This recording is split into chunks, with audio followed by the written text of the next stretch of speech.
As we heard on the program yesterday, residents across the region have been stepping up to care for their communities in the aftermath of the fire. There's been plenty of community door knocking, wellness checks and advocating for their neighbours' needs as well. And many of them feel that they have been left with little choice around that due to the shortfalls of some of the bushfire recovery responses from all sorts of different directions. Dick Adams, who's the Premier appointed Recovery Coordinator for Southern New South Wales, has been hearing some of those stories in the last few days as he travels around our region, checking in with the communities of the Snowy Monaro.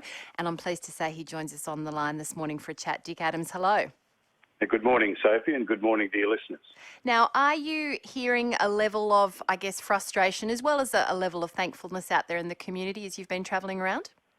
I certainly have. Look, we've been on the ground for over 8 weeks now, and we've visited probably 50 or 60 different communities, and we've spoken to all of the local government authorities and all of the other government agencies. We've participated in a whole range of community outreach meetings and also a range of other meetings, formal and informal, within communities. So we have a reasonable idea of what's going on at the moment.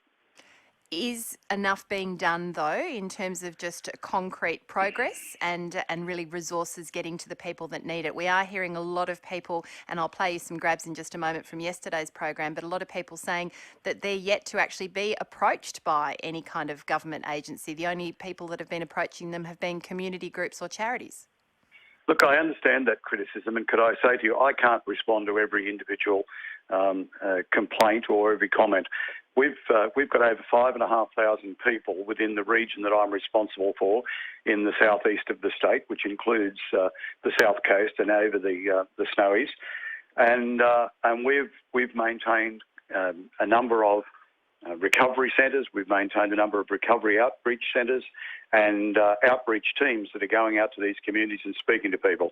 Each of the local government areas are running community contact forums overnights, and I've been going to these forums nearly every night for about the last month in different places, and we're speaking to a whole range of people.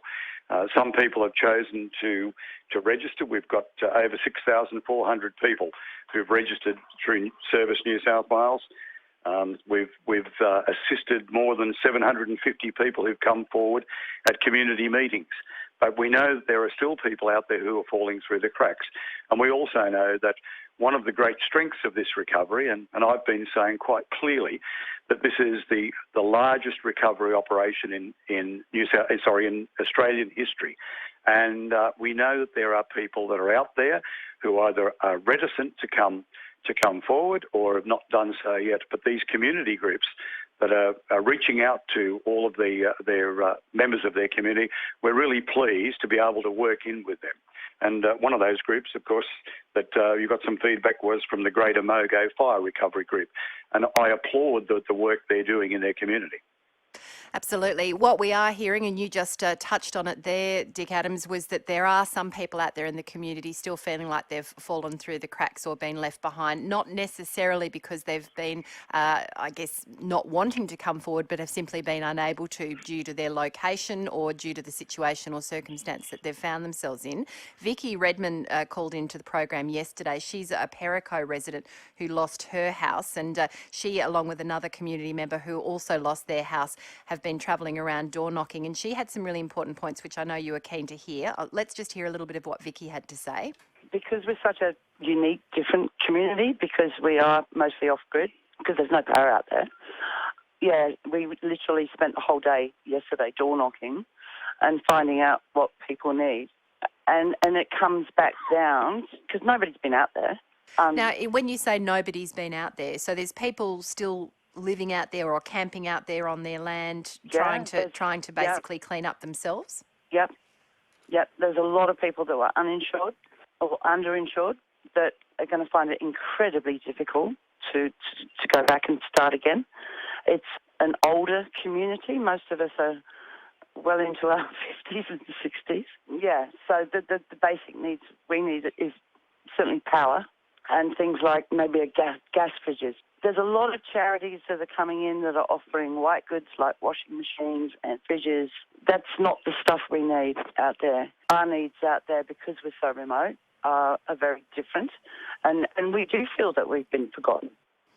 Dick Adams, you're certainly hearing that story repeatedly across the region of those very, I guess, more remote communities, but plenty of people off the grid that are feeling like they've been really left out in the loop.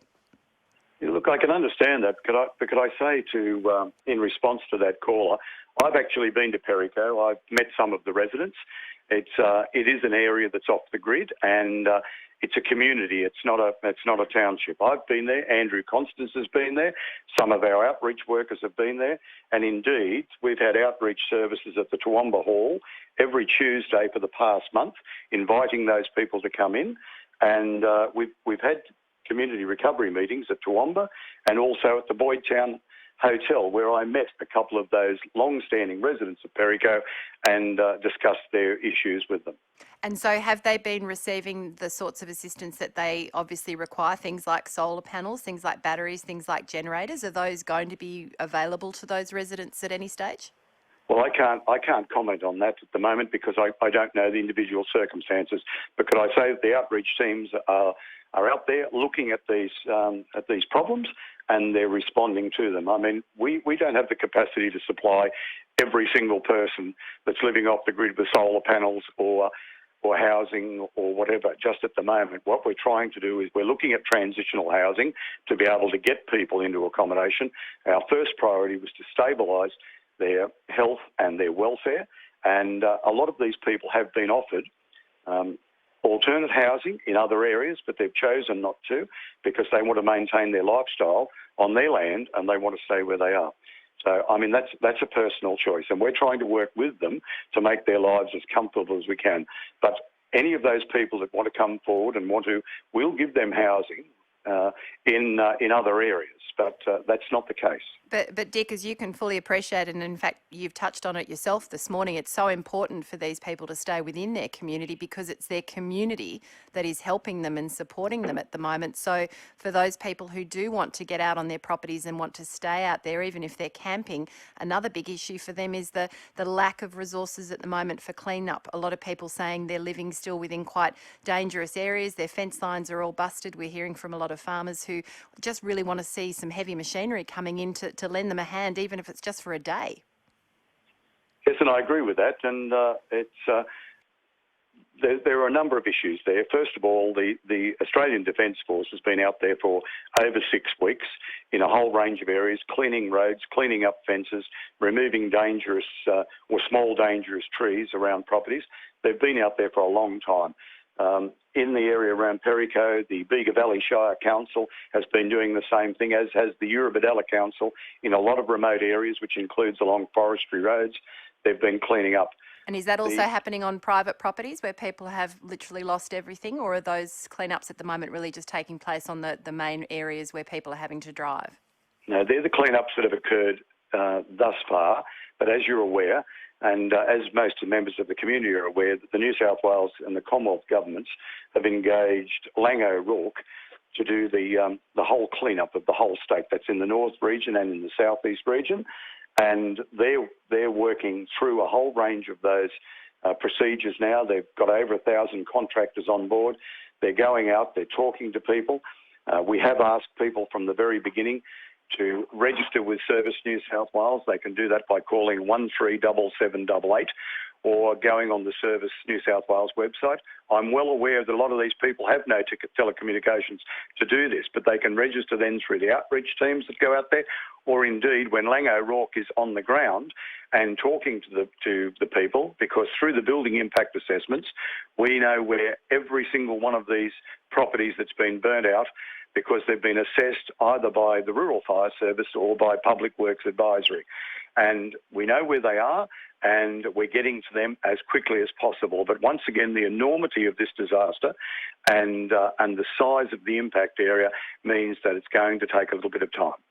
Well, just on that note, let's have just a quick listen to Peter Heward, who was also on the program yesterday. He, as you no doubt aware, is a local firefighter and RFS volunteer who lost his house in the Rockton fires. He's been a community advocate for that community. He's really expressing the level of exhaustion that a lot of community members are feeling at the moment, as well as frustration. Because I've been on this point about the people falling through the gaps, I've been approached lately by the Business Council of Australia, and I'm writing a letter to them, and they're going to approach big business to find out what we need physically that big business can do. I've been approached now by some of the other charities who've realised now that house and primary producer are not the only two categories that people fit into.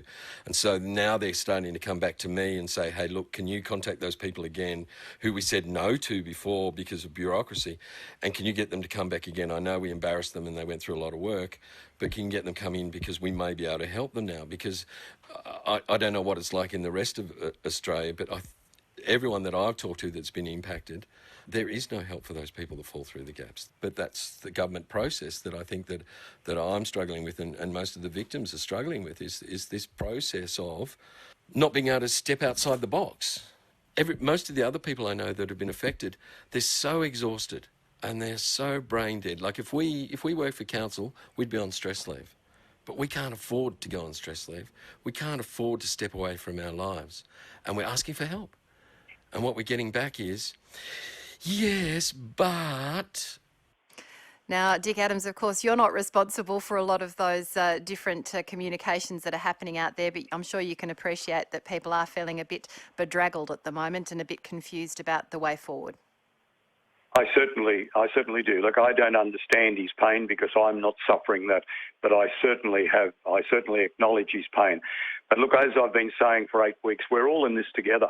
And so we all have a responsibility, and indeed the media have a responsibility, that if you're getting calls from these people, take their names, take their addresses, take their contact details and get them to us, okay? And we'll make sure that there's one less person falls through the cracks. I'm quite happy. I'm not going to go and visit 5,500 people on a weekly basis, but I can make sure that the outreach teams and mental health professionals and all of those services can get there. But of course, the charities, we're talking about people who've lost their houses, whether they're insured or not. The Red Cross are offering $20,000 to anyone who's lost their home. Now, $20,000 will more than pay for a number of solar panels, a kerosene fridge, and a gas stove and those sorts of things that will assist people living off the grid, that their life will be a lot easier. And all they need to do is to either contact one of our recovery centres, and for the people at Perico, that's at Bega, Council, or contact Service New South Wales.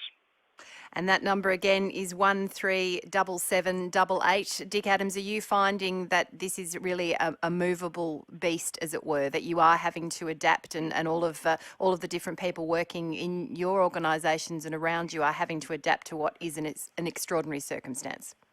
It most certainly is, Sophie. And could I say to any people that are falling through the cracks, or people that are feeling that they're not getting the services they require, I sincerely apologise. We are all going to make mistakes in this huge operation.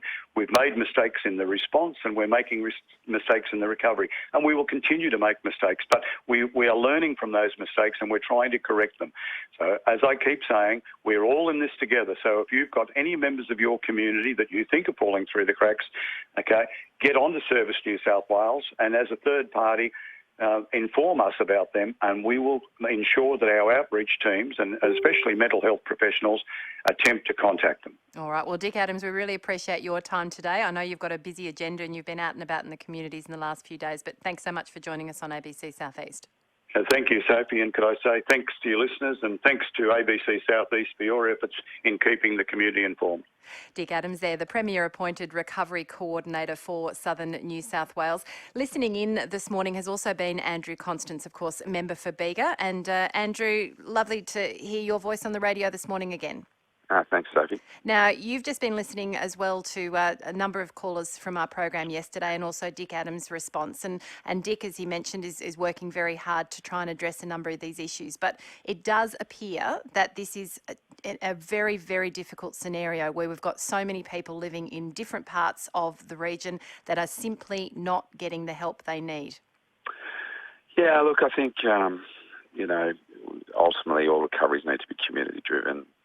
They've got to be honest, and we've got to acknowledge that the pace of recovery for different people, depending on where they live, is going to require different responses. And listening to Dick, it demonstrates, a lot of work that has gone in to try and cover all bases, but there are some very unique localities which got burnt out, and I've been to see some of these individuals who are just suffering so much, and this is really hard. We're now in this sort of stage post-fire where there's a lot of post-traumatic stress. There is a lot of challenges in terms of big decisions that have got to be made. There are people who have gone back to their land, gone back to their community and locality because that's what matters most. And it's really important, wouldn't matter if it's charity or government, middle-tier bureaucracy has got to understand that each person is different, their circumstances are different, but, the circumstance particularly at Perico and, Rocky Hall at this time, there are some very obvious challenges because of the tyranny of distance. And Andrew, Constance, on that point, and really about the bureaucracy involved with this, we're obviously dealing with three tiers of government in different areas of involvement in this, and that can become complex. As Peter Hewitt alluded to in that grab from yesterday's program, and Peter lost his house and is now working very, very hard to advocate for his community. He's saying even, the level of local government, it's become very clear to him that it's going to take a long time for many of the funds that have been, given to those local governments to actually filter through to the community. And there's a lot of paperwork going on. There's a lot of reports being written. Right. There's a lot of meetings. Now, that, for a lot of people, they're just saying, look, we know the money is there. It's been given. Why isn't it being used? Yeah, look, I'd love to know where $4.5 billion is. I think there's a couple of things. Peter's right. Dick's right. Everybody's right here. But I think that the thing about it is that we need to make sure that we try and move through this. We don't leave anyone behind. I'm sick of hearing about this notion and concept of people falling through the cracks. Anyone in trouble can ring me, and I will move heaven and earth to help them, because having been through this disaster and knowing its effect psychologically, it is very hard. And that coupled with this frustration, and I can see where Peter's coming from. We've got tiers of government, for instance, state, we're paying for the clean-up and building the tip capacity at council levels and all of these things. It doesn't happen overnight, and that's very frustrating for everybody, because ultimately people need to get on with their lives and try and put this terrible thing behind us. In terms of people who are in more isolated places, there are special things that need to happen there. Just going and registering is not as simple as it sounds to middle-tier bureaucracy. If you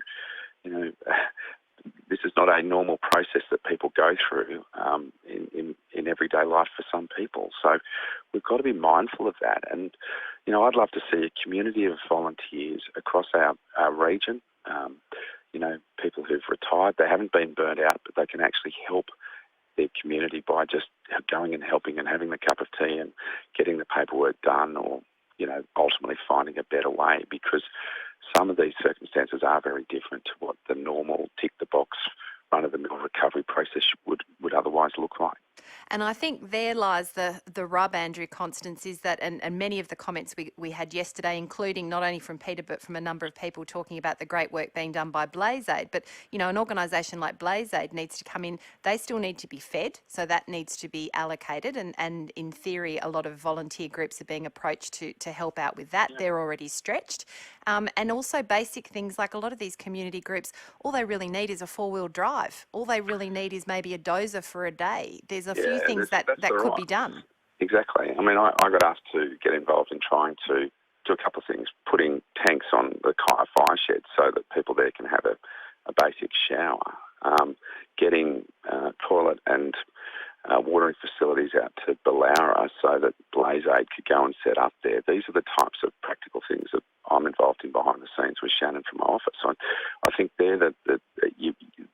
some of the missing things. But specifically in relation to some of the circumstances involving off the grid, it's not a case of just going in and registering for Red Cross and hoping to see some money in 3 weeks' time. It's more than that. There's nothing stopping us being able to hook in, find out what people need, and going and getting it to those people. So that's where we've got to be smarter in a little bit of a way, and that's where I think some of the hole in the recovery is. I'm still battling internally, and there's 2 areas that I'm focused on at the moment. Obviously, tax relief, but importantly, the Morrison government has got to change the small business definition of fire affected so that more money can flow to small business, so we don't see the second wave of this disaster in terms of small business collapse, which has already started. And I don't want to see people heaped on the New Start allowance. I'd certainly see those funds being expended directly into small business so they keep people working and keep their business doors open and keep our economy going. And we're in real trouble at this point in time, Sophie. I can't emphasise that enough. I mean, I'm going to be completely honest about this. We are in real trouble, and it's time that we saw some changes with the small business recovery as much as we see some of those more isolated localities, the type of support that people need. And again, if people do require assistance, obviously there's a number of terrific organisations ready to take a call, including Lifeline, but quite a few people suggesting yesterday, can we get Lifeline door knocking in these communities? Can we get some buses out there? Can we get some hands on the ground actually approaching people and checking in on people? I was appalled the other week. We had a mental health forum in Bega with the Minister and all the services. And I asked one simple question. I'm the local member. I'm going around in a lot of places at this time, seeing a lot of people, trying to help a lot of people. But where do I go to try and get someone counselling? Now, I said this to a group of mental health professionals. For about 7-8 seconds, there was dead silence. No one could answer the question. No one could answer the question. And then primary health piped up and said, just advise them to go and see their GP. I nearly fell off my chair. Because that is not the soft touch, outreached, available type of support that everybody in our community needs right now. One of the reasons I did go to Sydney... And who's got time to go to their GP at the moment, Exactly. in between cleaning up their house and yeah. looking after their property and their families? These are the people who've been funded to provide 10 counselling sessions to all of us across our community.